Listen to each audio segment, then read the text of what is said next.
एक दिवसीय कार्यकर्ता संवाद सम्मेलन का आयोजन किया गया है, जिस कार्यकर्ता संवाद सम्मेलन का मुख्य अतिथि प्रोफेसर चंद्रशेखर, बिहार सरकार के शिक्षा मंत्री हम लोगों के बीच उपस्थित होंगे। 11 जनवरी को विशिष्ट अतिथि के रूप में जिला के नायक बिहार प्रदेश के वरीय उपाध्यक्ष डॉक्टर तनवीर हसन साहब उपस्थित हम लोगों के बीच रहेंगे। अतिथि के रूप में उपस्थित रहेंगे बिहार प्रदेश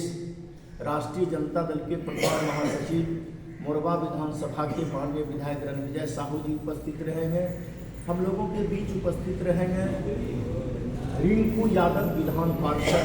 माननीय विधान पार्षद भी उपस्थित रहेंगे। हम लोगों के बीच उपस्थित रहेंगे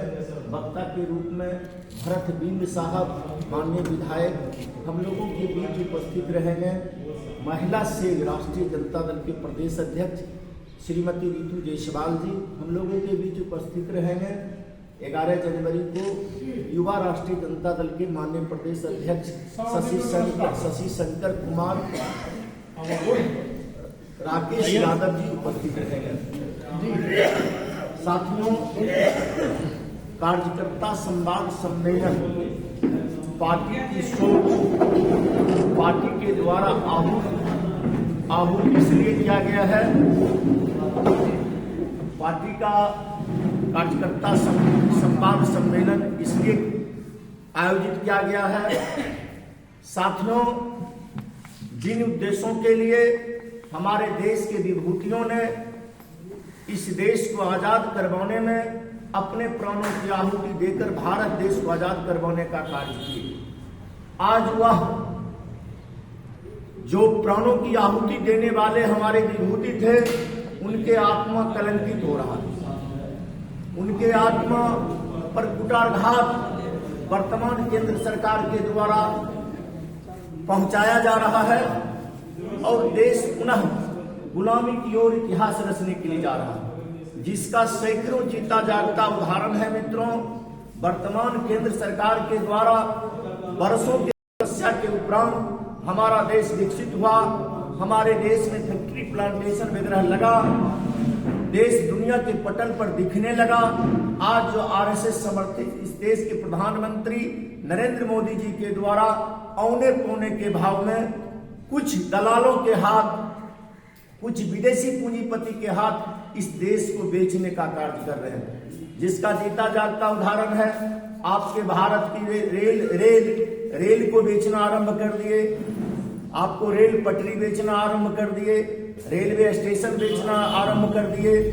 और बंदरगाह बेचना आरंभ कर दिए, हवाई जहाज बेचना आरंभ कर दिए, BSNL वगैरह जो भी सरकारी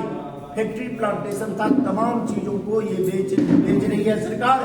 और लगभग बेच ही दी है। आपका देश पुनः गुलामी की ओर इतिहास रचने के लिए जा रहा है। इस देश को पुनः इस दूसरे अंग्रेजी हुकूमत से बचाने के लिए जिस तरह से आजाद भारत में दूसरी आजादी की लड़ाई हमारे पुरखा के द्वारा लड़ा गया था, जिसमें डॉक्टर राम मनोहर लोहिया साहब, लोकनायक जयप्रकाश बाबू, जननायक कर्पूरी ठाकुर, मधु लिमे साहब, राजनारायण सिंह जी के द्वारा आजाद भारत में भी जिन उद्देश्यों के लिए देश को आजादी मिली थी, देश आजाद हुआ था, वह पूर्ति नहीं देखते हुए पुनः आजाद भारत में दूसरी आजादी की लड़ाई आरंभ किया गया था, जिसका बिहार प्रदेश से अगले फौजी के रूप में, अगले सिपाही के रूप में आपके पार्टी के राष्ट्रीय अध्यक्ष आदरणीय लालू प्रसाद यादव जी ने लड़ाई लड़ने का काम किए थे, दूसरी आजादी, और उसी का उपज है, दूसरी आजादी की लड़ाई का उपज है जो पिछड़ा वर्ग को, अत्यंत पिछड़ा वर्ग को, दलित को, महादलित को